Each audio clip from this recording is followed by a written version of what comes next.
Hi friends, ఈరోజు మీ దగ్గరికి ఒక మంచి టాపిక్ తీసుకొని వచ్చానండి. ఏంటంటే హస్బెండ్ అండ్ వైఫ్ రిలేషన్స్ గురించి నేను ఒక చిన్న చేశాను, వీడియో చేస్తున్నాను.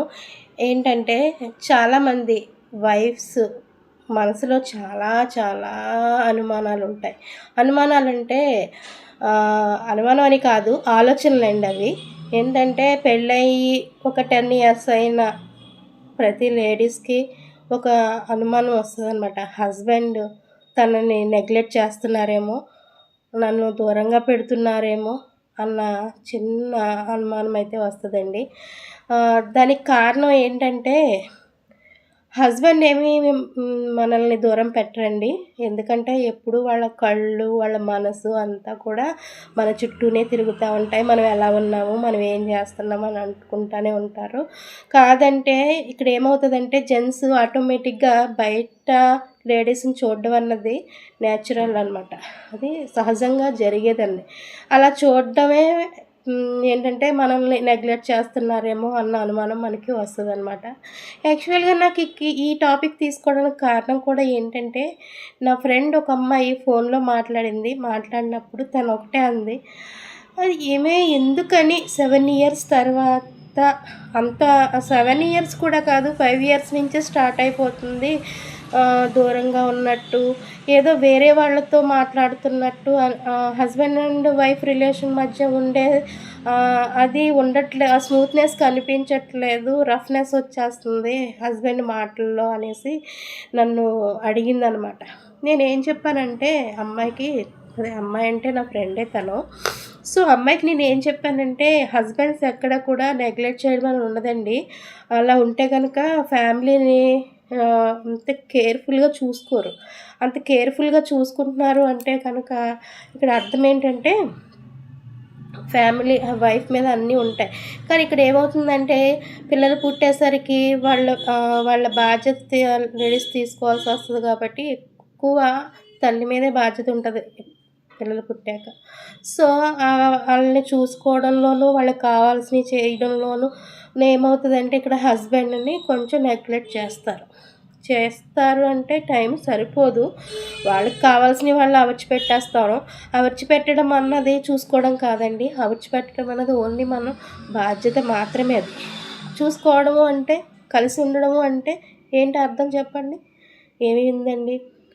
ఆయన మనసులో కష్టం ఏమన్నా ఉందా? సంతోషంగా ఉన్నారా? ఆయన్ని సంతోషపెట్టడంలోనూ అవి మనం చూసుకోవాలి. యాక్చువల్గా లేడీస్ ఎక్కడ సంతోషపెట్టాలనుకుంటారు హస్బెండ్కి? ఫుడ్ పెట్టే విషయంలో వాళ్ళకి నచ్చినవి చేసి పెట్టడంలోనే అనుకుంటారు. అదొక్కటే కాదండి, జెంట్స్కి ఎలా అంటే వాళ్ళకి పక్కన కూర్చొని మంచిగా కబుర్లు చెప్పాలి భార్య. అంటే అది పిల్లల కోసం కావచ్చు, ఇంటి గురించి కావచ్చు, ఏదైనా కావచ్చు. 10 నిమిషాలు కూర్చొని ఇద్దరు మాట్లాడుకుంటే బాండింగ్ పెరుగుతుంది. ఆ మాటలు కరువైపోయినాయి ఇప్పుడు మనకి. అవునా కాదా అన్నది మీరు ఒకసారి ప్రశ్నించుకోండి. నేననేది ఏంటంటే హస్బెండ్ అండ్ వైఫ్ రిలేషన్లో ఎంత టైం లేకపోయినా కూడా భార్యాభర్తలు ఇద్దరు ఖచ్చితంగా రోజు పొద్దున్నుంచి ఆఫీస్లో ఏం జరిగిందండి అని ఒక 5 నిమిషాలు భర్తను అడగాలి.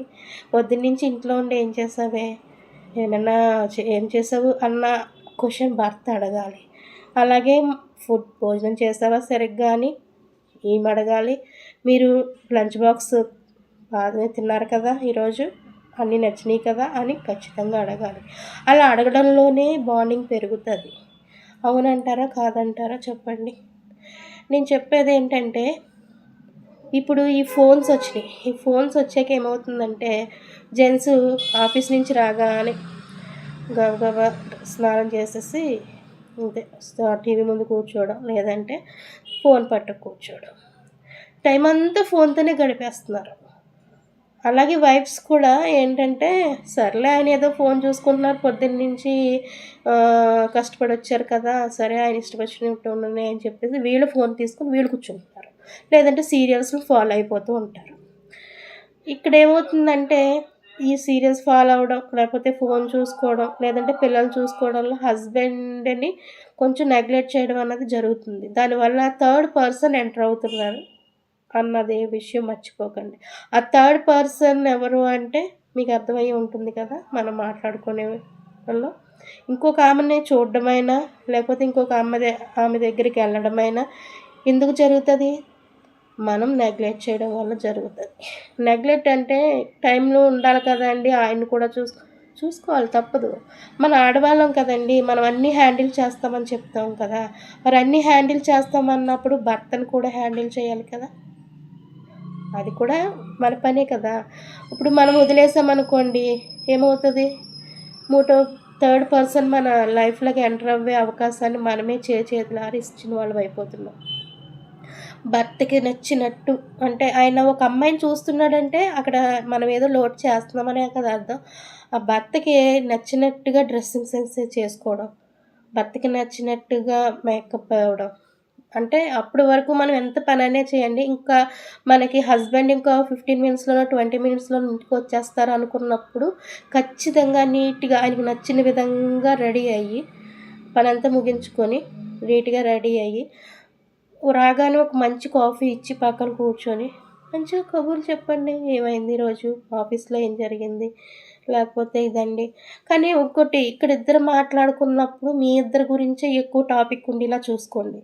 అంటే మీ పెళ్ళైన రోజుల్లో జరిగినవి వాటిని వెనక్కి మళ్ళీ మీరు బ్యాక్‌కెళ్ళండి. బ్యాక్‌కెళ్తేనే మీ లైఫ్ అప్పుడు ఎంత సంతోషంగా ఉంది, ఇప్పుడు ఏది మిస్ అవుతున్నామో అన్నది మీకు ఖచ్చితంగా తెలుస్తుంది. మిస్ ఎ మనం ఏది మిస్ అవుతున్నాం అనేది తెలియాలంటే వెనక్కి వెళ్లి చూడాల్సిందే. చూస్తేనే మనం ఏది మిస్ అవుతున్నాం అన్నది మనకు అర్థమవుతుంది. పెళ్ళైన కొత్తలో ఆయనొచ్చే వరకు వెయిట్ చేసి చూసి మనం సరే ఇప్పుడేమవుతుందంటే వస్తారులే. ఆయన పనులే ఆయనకుండుంటాయి అనుకుంటాం. ఆఫీస్ నుంచి బయలుదేరారా లేదా అని ఒక కాల్ చెయ్యాలి. బయలుదేరారా? వచ్చేసారా? ఇంకెంతసేపు పడుతుంది? అంటే మనం వాళ్ళ మీద కేరింగ్ చూపిస్తున్నామని వాళ్ళకి అర్థం కావాలి కదా హస్బెండ్‌కి. అందుకనైనా మనం ఖచ్చితంగా వాళ్ళని అడగాలి. అలాగే వాళ్ళు అడగాలి మనల్ని. ఎందుకంటే ఇక్కడ మాట్లాడుకోవడంలోనూ ఒకళ్ళ గురించి ఒకళ్ళు తెలుసుకోవడంలోను ఎందుకంటే మళ్ళీ మొదటికొచ్చింది. లైఫ్ అంతా కూడా మళ్ళీ బ్యాక్‌కొచ్చింది. ఎందుకంటే ఈ మధ్యలో పిల్లలు పుట్టడం, పిల్లల్ని పెంచడం ఈ ఈ ఈ రన్నింగ్‌లో ఏమవుతుందంటే హస్బెండ్‌కి, వైఫ్‌కి మధ్యన కొంచెం గ్యాప్ వస్తుంది. ఆ గ్యాప్ మధ్యలో థర్డ్ పర్సన్ ఎంటర్ అవుతున్నారు. ఈ ఎంటర్ అవ్వడంతో ఏమవుతదంటే మీకు ఇక్కడ భర్త వైఫ్‌ని చంపడమైనా జరుగుతుంది. అదే కిల్లింగ్ లేదంటే ఈమె వదిలేసి వెళ్ళిపోవడమన్నా జరుగుతుంది. ఇక్కడ ఆమెకి థర్డ్ పర్సన్ ఆమెకైనా ఎంటర్ అవ్వచ్చు, లేక అతనికైనా ఎంటర్ అవ్వచ్చు. ఇద్దరిలో ఎవరికి ఎంటర్ అయినా నష్టపోయేదెవరు? మీరు, మీ పిల్లలు, మీ సంసారం. ఏ థర్డ్ పర్సన్ అయితే ఎంటర్ అయ్యానో వాళ్ళు బాగానే ఉంటారు. వాళ్ళు బయటికెళ్ళిపోయి వాళ్ళు బాగానే ఉంటారు. ఎందుకంటే అలా ఎంటర్ అయ్యే వాళ్ళకి మనసు అన్నది ఉండదు. వాళ్ళేంటంటే ఎంతసేపు ఆ టైప్ క్యారెక్టర్‌లోనే ఉంటారు తప్ప, మీ లైఫ్ పోతది, మీ లైఫ్ ఇది స్పాయిల్ అవుతుందన్న విషయాన్ని వాళ్ళేం పట్టించుకోరు. వాళ్ళ లైఫ్ గురించి మాత్రమే వాళ్ళు థర్డ్ పర్సన్ ఆలోచిస్తారు. మనం మన పర్సనల్ మన విషయాలేంటన్నది మీరు ఆలోచించుకోవాలి. ఎప్పుడు కూడా హస్బెండ్‌కి ఏ భార్య కూడా థర్డ్ పర్సన్ ఎంటర్ అయ్యే అవకాశాన్ని ఇవ్వకండి. ఇవ్వడం వల్ల ఏమవుతదో మీకు చెప్తున్నాను కదా! మీరు ఇది అంటే మీరు చెయ్యాలని అనుకోరు.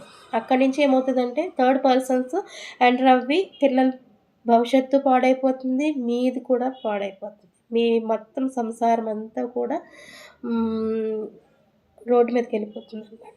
సో, అందుకని చెప్పేసి నేనొక్కటే ప్రతి చెల్లికి, అక్కకి అందరికీ చెప్తున్నాను. అలాగే అన్నలకు కూడా చెప్తున్నా. ఒక చెల్లి చెప్పిందనుకోండి ఫ్రెండ్స్, ఒక చెల్లి చెప్తుంది అనుకోండి, దయచేసి వైఫ్‌తో సరదాగా కాసేపు కూర్చోండి. అలాగే అక్క చెల్లెళ్ళకి కూడా నేను ఒకటే చెప్తున్నాను. భర్తతో ఆఫీస్ నుంచి రాగానే ప్రతిరోజు కూడా టైం ఉన్నా లేకపోయినా కనీసం ఒక 20 మినిట్స్ అయినా మీ హస్బెండ్స్ తోటి, మీ వైఫ్స్ తోటి కూర్చొని మాట్లాడుకోండి.